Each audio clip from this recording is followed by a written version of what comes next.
Hello, আসসালামু আলাইকুম viewers. আপনাদের সাথে আমি প্রথমে আলোচনা করেছি স্পিকিং আর লিসেনিংটা একসাথে করার জন্য এবং সেটা কিভাবে কমপ্লিট করবেন। তো এখন আমি শুরু করছি আইএলটিএস কেমব্রিজ বুক 15 পেজ নাম্বার 15 রিডিং মডিউল। আর এর সাথে সাথে রিডিং মডিউল যখন আমি করব, সাথে রিডিং মডিউল ফার্স্টে হাউ টু সলভ, কিভাবে সলভ করবেন যাতে একটা গুড মার্কস ক্যারি করা যায় সেটা দেখাবো। দেন পার্ট বাই পার্ট দেখাবো যে অনলি রিডিং মডিউল থেকেই আপনি কিভাবে আপনার রাইটিং স্কিলটাকে বাড়াতে পারছেন। আবার এখানে যেসব সেন্টেন্স ইউজ করে তারা একটা আর্টিকেল লিখছে বা একটা প্যাসেজ লিখছে, আপনি কিভাবে সেন্টেন্সগুলোতে এইগুলা ইউজ করে আপনি আপনার গ্রামাটিক্যাল স্কিলটা কিভাবে ভালো করতে পারেন, প্লাস রাইটিং স্কিলটা ভালো করতে পারেন সেগুলো দেখাবো। তো প্রথমত আমি সলভিং জিনিসটা দেখাবো, কারণ ভিডিও তা না হলে খুব বেশি লম্বা হয়ে যাবে, আর ধৈর্য নিয়ে আসলে একটা ভিডিও বেশিক্ষণ ধরে দেখাটা খুব টাফ। সো এখন শুরু করছি টেস্ট 1 কেমব্রিজ 15 বুক পেজ নাম্বার 15। এখানে রিডিং প্যাসেজেও আপনার সেকশন 1। এখানে কোশ্চেন আপনার প্রথমত 1 to 16 সলভ করতে হবে। Let me show you, this is the passage. Next question 1 to 6, do the following statements agree with information given in the page on এত। That means যে 1 থেকে 6 পর্যন্ত যে কোশ্চেনগুলো আছে এগুলো স্টেটমেন্ট গুলা যে আছে আপনার প্যাসেজে, সেগুলো অ্যাগ্রি করে কিনা। তো আপনি অ্যান্সার করার সময় যখন অ্যান্সার করবেন, যদি স্টেটমেন্ট অ্যাগ্রি করে আপনার প্যাসেজের দেয়া ইনফরমেশনের সাথে, তাহলে হবে ট্রু অ্যান্সার শিটে আপনি লিখবেন। আর if the statement contradicts the information, যদি ইনফরমেশনের সাথে আপনার কন্ট্রাডিক্টস করে, মানে বিপরীত কোনো একটা কিছু প্রকাশ করে, সেক্ষেত্রে আপনি ফলস দিবেন। এবং কোনো যদি ইনফরমেশন সে সম্পর্কে দেয়া না থাকে, সেই ক্ষেত্রে আপনি নট গিভেন দেবেন। সাপোজ এক্সাম্পল স্বরূপ আমি আপনাদের একটা বলতে পারি, যেমন আমার নাম ফাতিহা। তো প্যাসেজে যদি দেয়া থাকে আমার নাম ফাতিহা, আমি অমুক জায়গায় থাকি, এরকম দেয়া থাকলো, তারপরে আপনার স্টেটমেন্ট যখন কোশ্চেন আকারে থাকলো, সেখানে দেওয়া থাকলো যে রাইটারের নাম ফাতিহা। সো এটা অ্যাগ্রি করছে, আপনি লিখবেন ট্রু। আর যদি আপনার স্টেটমেন্টে, দ্যাট মিন্স কোশ্চেনে যদি দেয়া থাকে যে রাইটারের নাম নিপা, সো এখানে কন্ট্রাডিক্ট করছে, ইনফরমেশনটা দেয়া আছে কিন্তু ভুল ইনফরমেশন দেয়া আছে। রাইটারের নাম ফাতিহা, কিন্তু এখানে বলছে রাইটারের নাম নিপা, that means it contradicts the information. So এটি ফলস। আর আমি যে একটি সেন্টেন্স বলেছি, এখানে কিন্তু আমার বাবার সম্পর্কে বা অন্য কিছু সম্পর্কে বলা হয় নাই। এখানে যদি বলা হয় যে রাইটারের বাবার নাম ফাতিহা, তো বা রাইটারের বাবার নাম সাপোজ এক্স, তো সেই ক্ষেত্রে কিন্তু আপনার নট গিভেন, কারণ যে বাবার সম্পর্কে কোনো ইনফরমেশন দেওয়া হয়নি। দ্যাটস ওয়াই আপনারা লিখবেন নট গিভেন। ওকে, এখন এই ক্ষেত্রে মানে true, false and not given কোশ্চেনের ক্ষেত্রে আপনাকে যেভাবে সলভ করতে হবে, আপনার স্ট্র্যাটেজিটা আপনি শুরুতেই প্যাসেজটা পড়বেন না। শুরুতেই পুরো প্যাসেজটা পড়ে মাথাটাকে একদম মানে জ্যাম করার কোনো দরকার নেই। আপনি শুরুতে 2টা কোশ্চেন পড়বেন। যেমন এখানে 2টা question you will receive a card telling you if an item has been left with a neighbour. এই কোশ্চেনে দেখেন 2টা কি পয়েন্ট আছে। একটা কার্ড, মানে আপনি একটা কার্ড রিসিভ করবেন,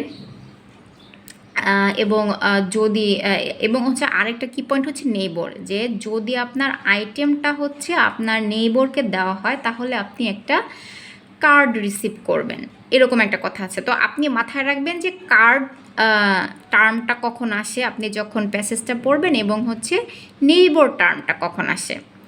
সো আরেকবার পড়ছি, you will receive a card telling you if an item has been left with a neighbor.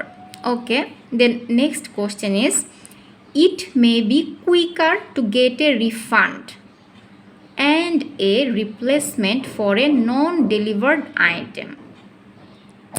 এখানেও হচ্ছে আপনার কি পয়েন্ট খুঁজে বের করতে হবে, সেটা হচ্ছে রিফান্ড নিয়ে কথা বলছে এবং নন ডেলিভার্ড আইটেম নিয়ে কথা বলছে। এখন বিসমিল্লাহির রহমানির রহিম আমরা হচ্ছে প্যাসেজটা শুরু করব। তো প্যাসেজটা হচ্ছে শুরুতেই read the text below. Okay, we have to go through the passage.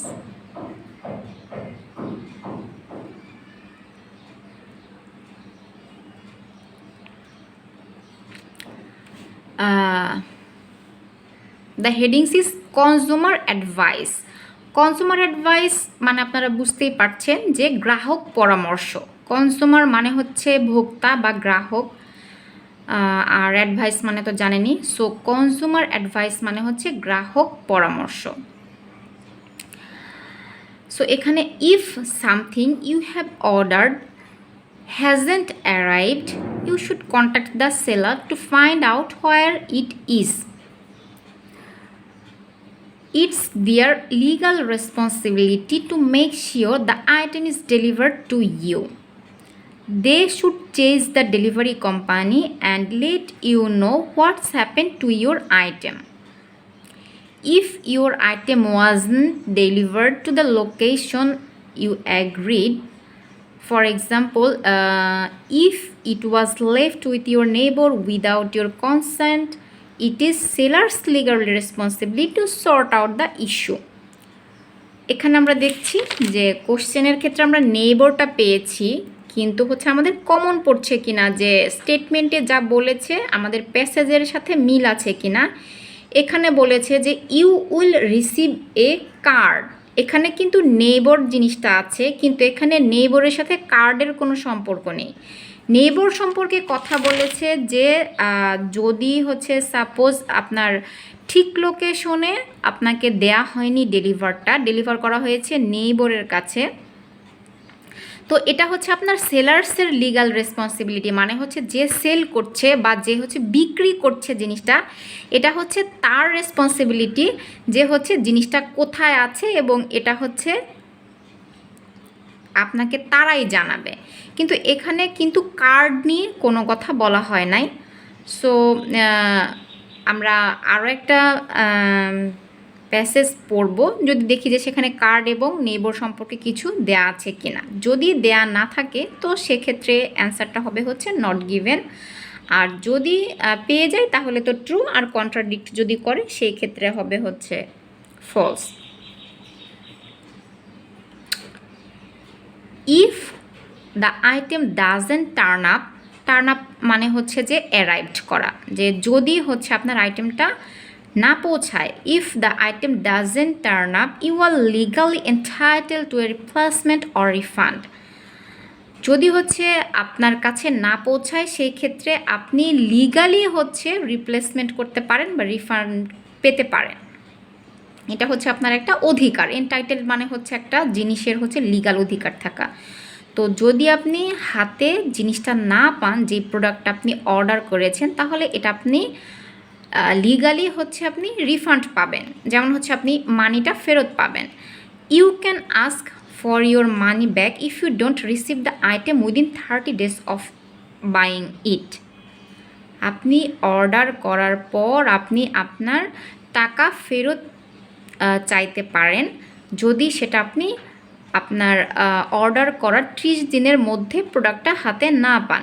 If the seller refuses, যদি হচ্ছে আপনার যে বিক্রেতা সে যদি হচ্ছে দিতে অস্বীকৃতি জানায়, you should put your complain in writing. আপনি আপনার কমপ্লেনটা হচ্ছে রাইটিং ফর্মে করবেন। If that doesn't work, you could contact their trade association, look on their website for this information, or contact them to ask.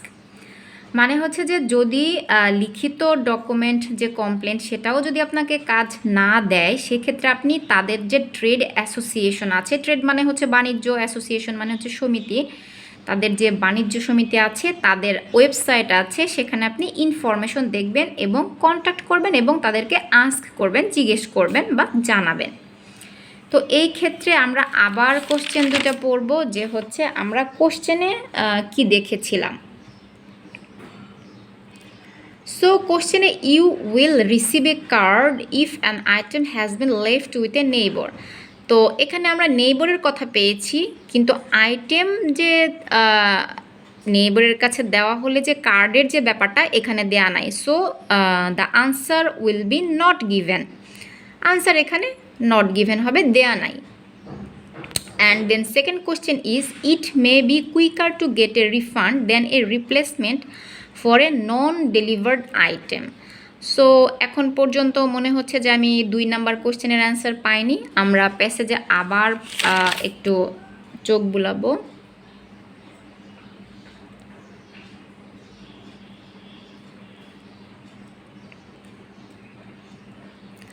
You might also be able to get your money back through your bank or payment provider. This depends on how you paid.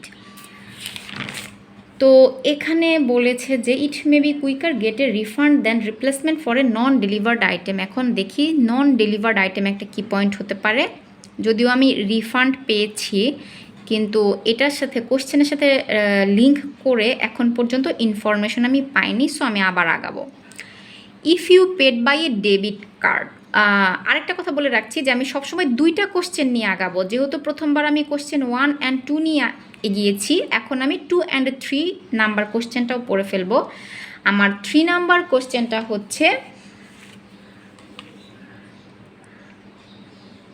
here, you are entitled to a refund if the item fails to arrive by a certain time. এখানে বলা হচ্ছে, এখানে কি পয়েন্টটা হচ্ছে যে you are এনটাইটেলড, মানে হচ্ছে যে এনটাইটেলড এখানে কি পয়েন্ট, যে আপনার লিগাল অধিকার আছে টু এ রিফান্ড, রিফান্ড একটা কি পয়েন্ট, এবং সার্টেন টাইম, যদি সার্টেন টাইম হচ্ছে একটা কি পয়েন্ট, যে সার্টেন টাইমের মধ্যে যদি অ্যারাইভ না করে সেক্ষেত্রে হচ্ছে আপনি রিফান্ডের জন্য আপনি একটা লিগাল ক্লেম করতে পারবেন। ক্লেম মিনস আপনি দাবি করতে পারবেন, এখানে তাই বলা হচ্ছে। তো আমরা আবার প্যাসেজে যাচ্ছি।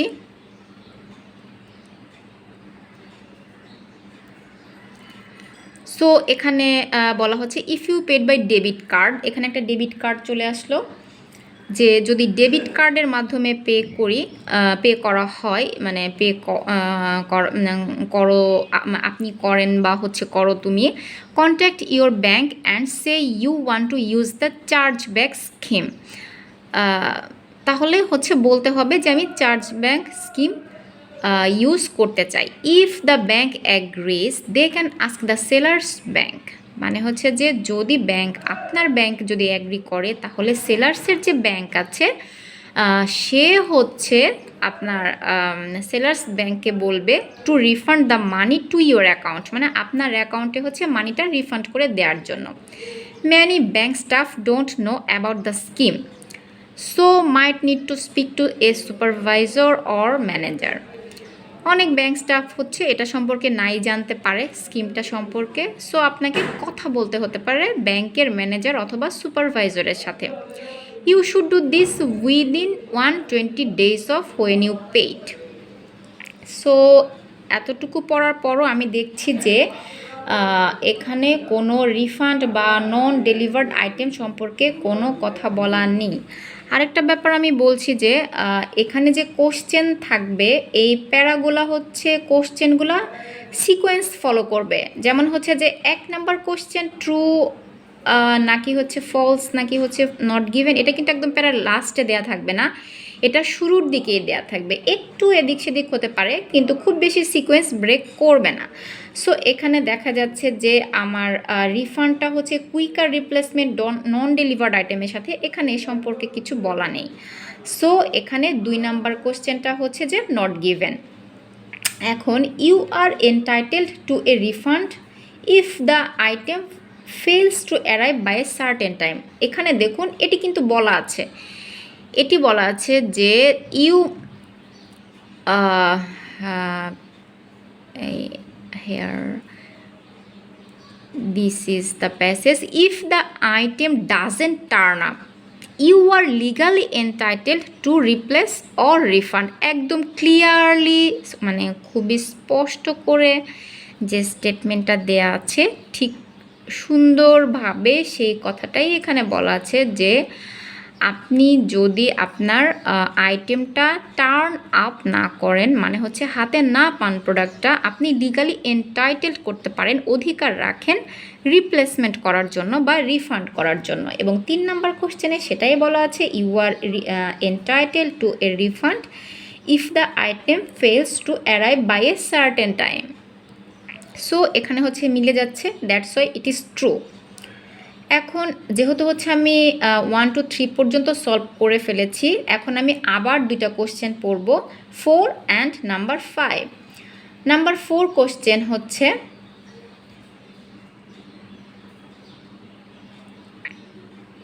here this is a time limit when using the chargeback scheme for a debit card payment, and the number 5 question is you can use the chargeback scheme for a credit card payment for more than £100। এখানে হচ্ছে আপনার 2টা কোশ্চেনের ক্ষেত্রে কি point হচ্ছে chargeback scheme আর হচ্ছে debit card payment system আর হচ্ছে £100। সো আমরা আবার প্যাসেজে যাচ্ছি। এখানে আমরা পেয়ে যাচ্ছি যে debit card, if you paid by debit card contact your bank and say you want to use the charge bank scheme. এখানে চার্জ ব্যাঙ্ক হচ্ছে কোশ্চেনের সাথে মিলে গিয়েছে, কিন্তু কোশ্চেনে হচ্ছে যে there is a time limit. এখন চার্জ ব্যাক স্কিমের সাথে হচ্ছে টাইম লিমিট আছে কি না, এবং সেটা ডেবিট কার্ড সিস্টেমের সাথে। তো এখানে আমি চার্জ ব্যাক স্কিম যেটা সেটা পেয়েছি, ডেবিট কার্ড যেটা সেটা পেয়েছি। এখন আমি দেখব যে টাইম লিমিট আছে কিনা। If the bank agrees they can the seller's bank to refund the money to your account. Many bank staff don't know about the scheme, so you might need to speak to a supervisor or manager, and you should do this within 120 days of when you paid। So এখানে দেখা যাচ্ছে যে number 4 question যেটা যে charge bank scheme and হচ্ছে debit card payment, এখানে হচ্ছে একটা টাইম লিমিটেশন দেওয়া আছে, টাইম বাইন্ডিং দেওয়া আছে। So number 4 is true. এখন আবার সেই আগের পদ্ধতিতে এখন নাম্বার 5 অ্যান্ড নাম্বার 6 কোশ্চেনটা আমরা পড়ে দেন হচ্ছে আমরা প্যাসেজটা মানে পড়বো, মাথায় থাকবে হচ্ছে question 5 and 6। Number 5, you can use the chargeback scheme for a credit card payment. আগে ছিল চার্জ ব্যাক স্কিম, কিন্তু সেটা ডেবিট কার্ড সম্পর্কে। এখন হচ্ছে আপনার চার্জ ব্যাক স্কিম, বাট সেটা হচ্ছে ক্রেডিট কার্ড পেমেন্ট সম্পর্কে। আর নাম্বার 6 কোশ্চেন হচ্ছে PayPal's online resolution centre has a good reputation for efficiency. এখানে একটা অনলাইন রেজুলেশন সেন্টারের নাম বলা হয়েছে, যেটা হচ্ছে গুড রেপুটেশন আছে ফর এফিসিয়েন্সি। দেখা যাক আমাদের প্যাসেজ কি বলে। আমরা ডেবিট কার্ড স্কিম পড়ে ফেলেছি, এখন পড়ব হচ্ছে ক্রেডিট কার্ড স্কিম। চার্জ ব্যাকেরই ক্রেডিট কার্ড স্কিম যেটা সেটা সম্পর্কে পড়ব। If you paid by credit card and the item cost less than £100। এখানে কিন্তু আপনার কোশ্চেনে আছে হচ্ছে যে একটা ক্রেডিট কার্ড পেমেন্টের জন্য মোর দ্যান £100, কিন্তু এখানে বলা হচ্ছে if you paid by credit card and the item cost less than £100 you should contact your credit card company and say you want to use the chargeback scheme. এখানে কিন্তু contradict করছে, কারণ হচ্ছে এখানে বলছে you can use the chargeback scheme for a credit card payment of more than £100, but আপনার প্যাসেজে বলা আছে less than.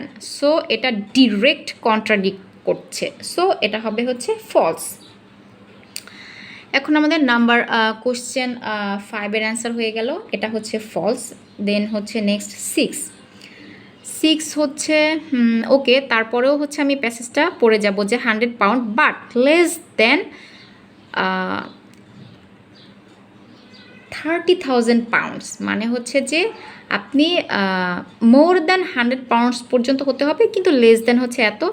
Then contact your credit card company and say that you want to make a section 75 claim.